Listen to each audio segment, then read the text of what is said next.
নমস্কার বন্ধুরা, আজ আবারও চলে এসেছি আপনাদের সঙ্গে একটা রেসিপি শেয়ার করব বলে। এই যে আমার রান্নাঘর, এখানেই আমি রান্না করি। এই যে উনুনটা এবার কাঠ দিয়ে ধরিয়ে নেব। উনুনটা ধরানো হয়ে গেছে দেখুন।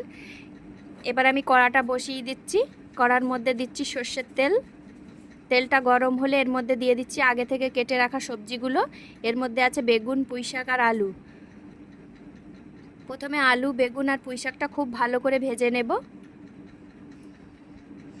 খুব ভালো করে ভাজা হওয়ার পরে এবার এর মধ্যে দিয়ে দিচ্ছি হলুদ গুঁড়ো আর নুন আর হলুদ দিয়ে আবারও খুব ভালো করে ভাজতে হবে।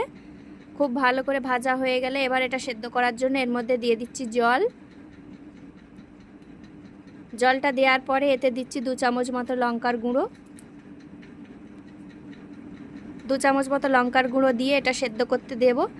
খুব ভালো করে এটা সেদ্ধ করে নিতে হবে। আগে খুন্তি দিয়ে দেখব আলুগুলো সেদ্ধ হয়ে গেলে তাহলে নামিয়ে রাখবো। আজ এই মাছের ঝোলটা বানাবো তেলাপিয়া মাছ দিয়ে। তার জন্য এখানে আমি নিয়ে নিয়েছি তেলাপিয়া মাছ। দেখুন, মাছগুলো নুন হলুদ মাখিয়ে নেব ভাজার জন্য। এবার কড়ার মধ্যে সর্ষের তেল দিয়ে এক এক করে মাছগুলো তেলের মধ্যে দিয়ে দিচ্ছি। এপিট ওপিট উল্টে খুব ভালো করে লাল করে মাছগুলো ভেজে নিতে হবে। মাছটা ভাজা হয়ে গেছে। এবার কড়ার মধ্যে দিয়ে দিচ্ছি শুকনো লঙ্কা আর 5 ফোড়ন, আর দিচ্ছি একটা কেটে রাখা পেঁয়াজ।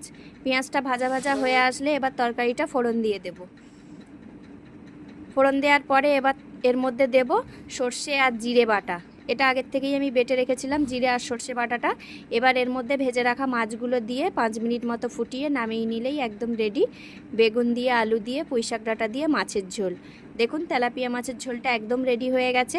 গরম গরম ভাতের সঙ্গে এবার পরিবেশন করব। আজকের এই পর্যন্ত, আবারও কাল দেখা হবে।